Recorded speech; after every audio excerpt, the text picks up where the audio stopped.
Hey my AutoCAD people, this is going to be a real quick video on how to deal with adding a design and or drawing a design and adding it to your title block. So this is going to be a first for most of my students that are seeing this, unless you're coming in from another course where you've seen some AutoCAD already. But here we go. We're going to open your title block file. Start off with, let's see if this is actually going to work. And I've saved what looks like yours as mine is just called title block demo here, so I can open up a file that doesn't have any of the measurements. You all should have. Oh, question keeps coming up. Your name should be in here. You got to change any of this text. You just double click on it. It orients itself so it's easy to read, and you just change what it needs to be saying. And like this next project here is going to be called a 4x4. So you type in 4.44 if you want. Do it that way, or 4 times 4, make it look like that. Hit enter. Oop, not enter, I'm sorry, just click away from it. Different program thinking. So you're going to be using this over and over again. So what you do is you open it, change what it says, and do a save as. Go to the icon with a little pencil on it. Whoops, sorry, just put my mouse under something. Change what it's called. I'm just adding, like in this case, I have the title block.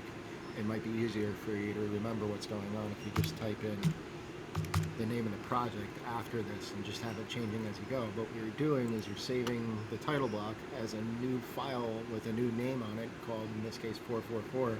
So you're using this as a template, and that's how you do it. You keep opening it, and then you do a save as. There's 2 saves. There's save and save as. Save as will make a copy of it. You change the name, and you have a duplicate file with what's inside with a different name, so you can work on it.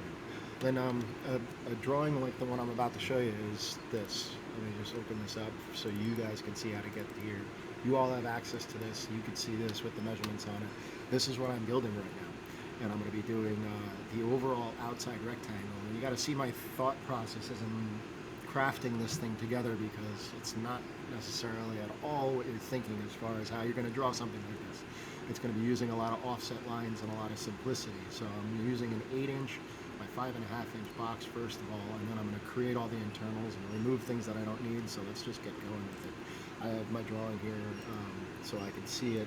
I don't need to look at anything, but I'm going to start off with it must be lines. Don't try and do this with a rectangle or a polyline. So that's just something I need to say. 8, enter, going up 5.5, enter, going over 8, enter, closing this.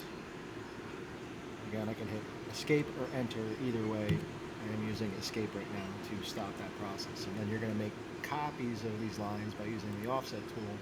You could go to either side to do this first. It doesn't really matter. You just got to remember you got to click this 3-ish times before it actually starts to put a measurement in. And then you got to make sure you're trying to push this in the right direction. As you do this, the measurements you'll have in front of you. I'm using 2 5/8, so it goes like this: 2 dash or minus symbol 5/8. It's going to be my first offset. And my next offset is going to be, your next offset is going to be 3/8. And then I'm going to do the same thing on the opposite side going inward. I'm going to go 2 dash 5/8. Oop, missed my forward slash. 2 5/8. And then I'm going to click this again, go 3/8. Do offsets on the top and bottom lines like this. I'm going down 1 3/8 this time from the top. 1 minus symbol 3/8, enter, and then 3/8 again. Downwards 3/8, enter. And then I'm going to come up from the bottom and do the same thing. Up 1 3/8, 1 minus symbol 3/8. Sorry, I'm repeating this, but this is new for a lot of people. So click one more time, going upwards 3/8. Done. Now, all of the development work for this, minus some line removal, is done actually. So, again, I'm looking at that. And what I just did was I just made my life a whole lot easier by drawing it as a pattern first. I drew all the outside lines, and then I took the side line, I went over 2 5/8, and then again, with the entire line, and then when I go over 3/8, then I did the same thing on the opposite side, 2 5/8, and then 3/8, and then I did it from the top and the bottom. You can see the measurements are all here. I took this and I offset it 1 3/8 and then 3/8. And then I went from the bottom and I went up 1 3/8 and then 3/8. And now I'm going to trim away whatever we don't need. So I'm going to actually use this way of, I'm going to put this on the right side here so you can see it.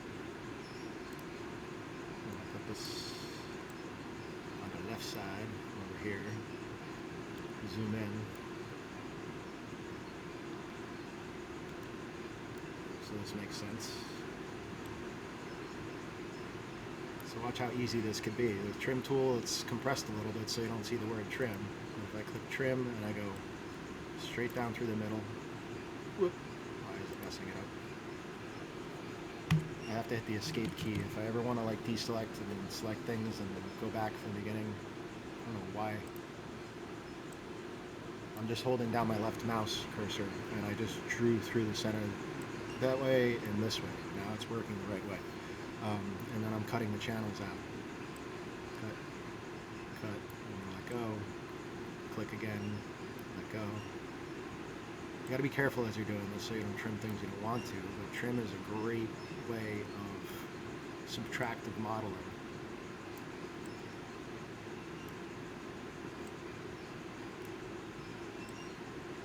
So seeing things geometrically and using patterns and everything can make your life a whole lot easier as you grow and develop those skills in this program. That's the kind of thing you want to learn. It's going to happen. It's to lay out objects takes different kinds of thought. Now you can actually just, whoa, I still have trim selected, so I got to be careful with that. I have to hit escape before I can get to my basic selector tool. I'm just going to click on one side of this object, top left, drag downwards, and then click a line on things and you can move them. Now this isn't the perfect way to center this out, but you can eyeball it pretty stinking well if you want to give this a shot for right now. And that would be like a start to finish, getting this video done, video and project design done, laying it out on something nice and neat and organized called 444. Now you've already saved it. You double check your file names. You know your title block is just going to be your title block. Now I'm saving this thing as 444. Yeah, I don't want to do a save as, I just want to save it. I'm going to click it, save it. I mean, once you do your saves, once you create your save locations, you should know that your location that you're saving to is going to keep going back to your U drive, personal storage space, and then whatever folder you're putting into. All this stuff is going to keep going back to the same location. You don't have to hunt for it every time. And it should start looking like this, where you can see I have my title block, and then I have one that was with measurements on it. This is the demo that I opened up. That's going to be my blank version. Then I'm going to keep opening this one to create adding new drawings like 444 I just did in front of it. And that's how that video, I keep saying that. This is how that design would get created. If you can do that, awesome. If not, you're going to get here. We'll see you soon.